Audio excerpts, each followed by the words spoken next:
Last week, a federal judge struck down the Biden administration's federal mask mandates on public transportation. The move has led to a wave of mixed reactions. Some people are cheering, others are angry, and many more are confused as to what the rules actually are wherever they go. Initially, we saw local airports, the LA Metro, other transportation hubs drop the requirement. Then on Friday, LA's public health officers issued a new order, once again requiring it.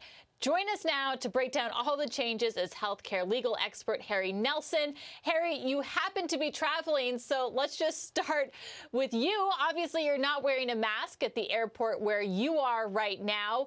What are the rules as you're traveling throughout the country? Well, it's a super interesting time, Kate.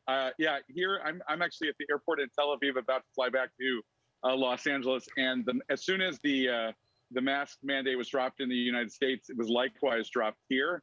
And in most parts of the country and most airports around the world, we are seeing mask mandates go away. As you noted, Los Angeles County is a holdout and reinstated the mask mandate at LAX and at Burbank. But I would say that's in the small minority of airports that are sticking to mask mandates, at least in the United States and Europe for the moment. I don't know how else to describe this other than whiplash when it comes to masking rules here in LA County. Who's enforcing the new rule, and what's the reasoning for the back and forth? If a judge says the requirement doesn't hold up on the federal level, how is it still existing at the county level?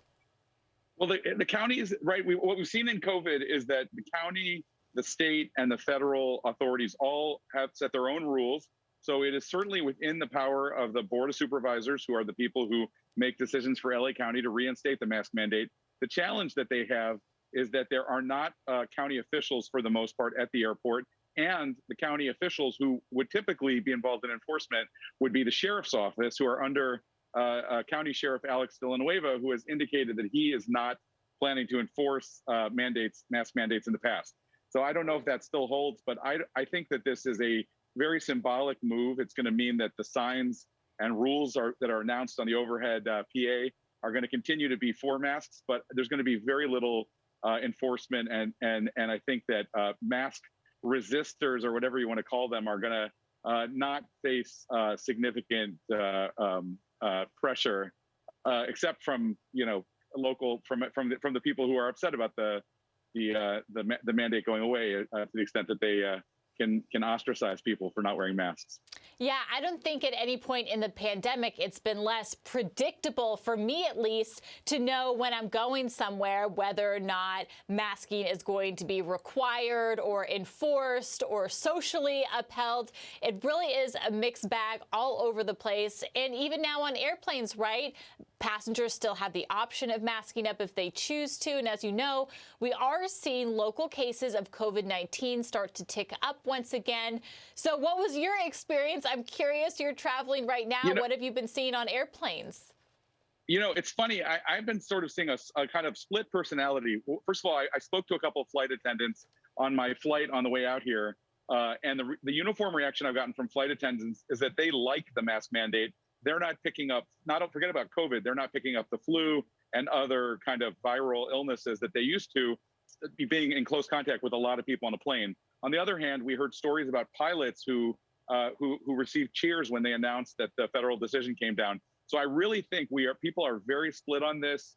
There were the people who were offended by masks in the first place. There's a population kind of in the middle who went along with the mandate but are fatigued. And of course, there are a lot of people out there who are very worried, as you note, COVID. We have plenty of COVID still around us. So I really think we're going to be a divided population for a while.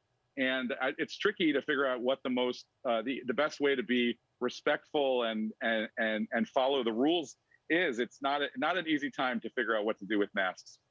Times they are a changing once again. Healthcare attorney Harry Nelson, thank you so much for joining us. Kate, thanks for having me.